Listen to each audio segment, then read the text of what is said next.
Hola, soy Vanessa Funes y esto es Los Días Contados, mi podcast sobre la vida de mujeres reales, contada en clave de ficción y poesía. Episodio número 15. Tokio.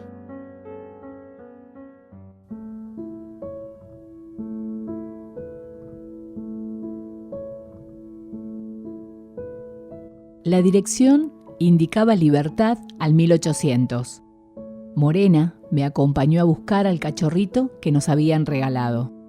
De hecho, ella era la principal interesada en este nuevo integrante de la familia, sobre todo después del desafortunado accidente que habíamos vivido meses atrás durante la Navidad del 2016, cuando en la cena de Nochebuena, uno de los invitados cayó involuntariamente y aplastó a su perrito, un ovejero alemán de apenas unos meses de edad.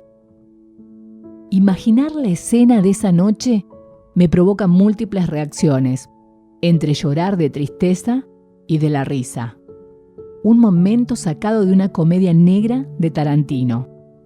El panorama iba desde mi hija llorando desconsoladamente en su habitación a mi tío, el verdugo, soportando las miradas acusadoras de todos los presentes. La cena de Nochebuena, que de buena no tenía nada, se había transformado en una situación tragicómica. Pero en realidad, las peripecias en torno a nuestras mascotas se habían desencadenado meses atrás, cuando en el lapso de un mes murieron nuestra perra Pantera y su hijo. Ella era una perra sin raza conocida, que había llegado a nosotros desde que mis hijos eran pequeños.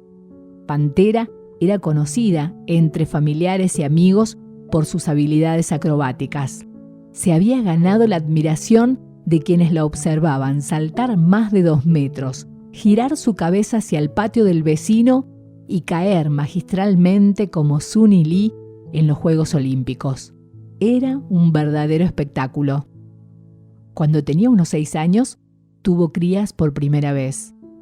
Y de todos sus cachorros, decidimos que nos quedaríamos con uno, Lothar. Juan, mi hijo mayor, le puso el nombre de un jugador y entrenador, Lothar Matthaus, ya que era un ferviente admirador del fútbol alemán.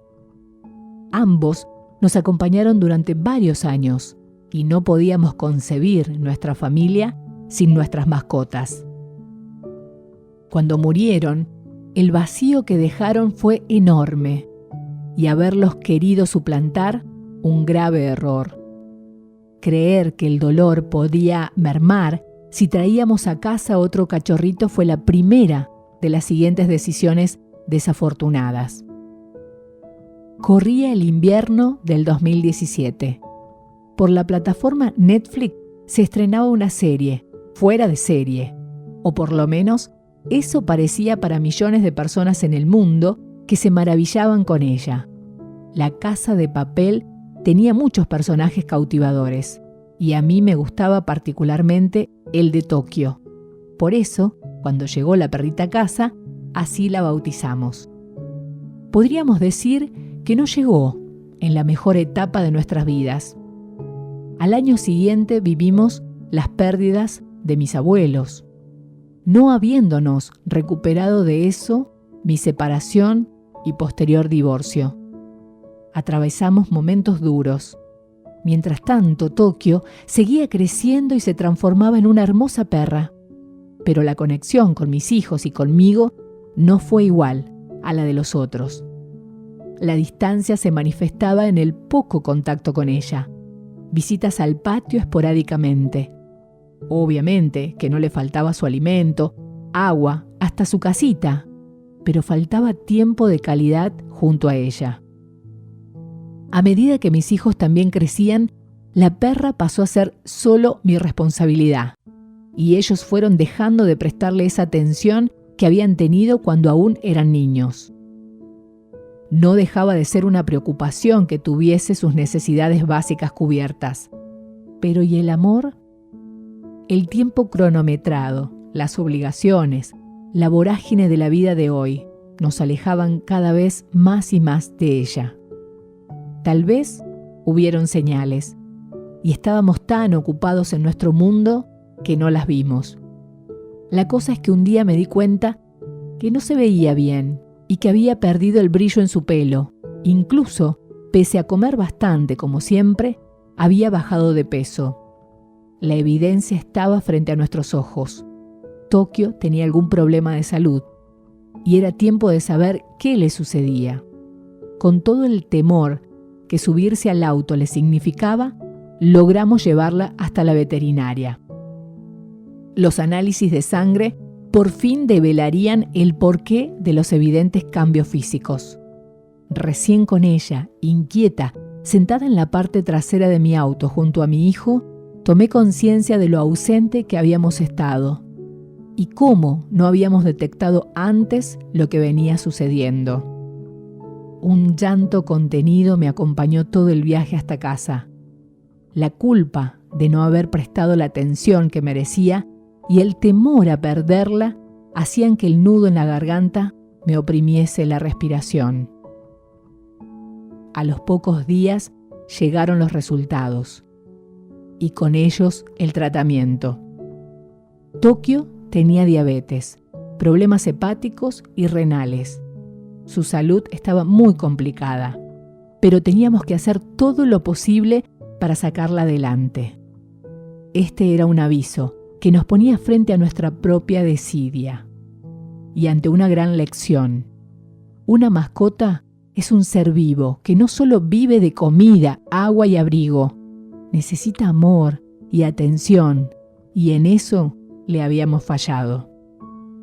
Desde la biodescodificación, dicen que la diabetes es la manifestación de un sentimiento profundo de soledad, y no paraba de pensar que eso es lo que ella había sentido los últimos años, cuando la vida nos pasó por encima y nuestra familia entró en modo supervivencia. Aprendimos a vivir sin personas que eran pilares importantes en nuestras vidas, como mis abuelos, mi papá. Para mis hijos significó la separación de sus padres, la pérdida repentina de sus mascotas de toda su vida. Y esto me llevó a pensar en eso que escuchamos, pero que nos cuesta tanto entender. Nadie puede ocupar un lugar ocupado por otro, ni otra persona, ni otra mascota, porque cada ser vivo es único e irrepetible, y el vínculo emocional que generamos con ellos es único también. Tokio vino a formar parte de una familia desmoronada y en proceso de reconstrucción, y a llenar el vacío que nadie más podía llenar, porque aún no se había cerrado una herida. Vino a enseñarnos que la comida alimenta el cuerpo, que el agua nos nutre y nos permite la vida, pero que es el amor, el cariño y el contacto y el tiempo destinado a ese ser vivo, sea mascota u otra persona, los que nos hace sentir vivos, sanos e importantes. Pese a seguir al pie de la letra las indicaciones del veterinario, nuestra perra no sobrevivió. Y el sábado 7 de septiembre tuvimos que sacrificarla. No hubo nada más que pudiéramos hacer, solo aliviar su dolor y dejarla ir.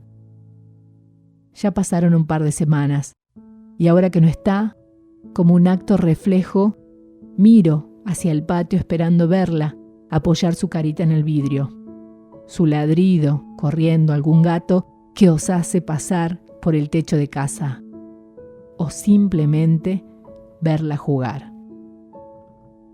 Fin.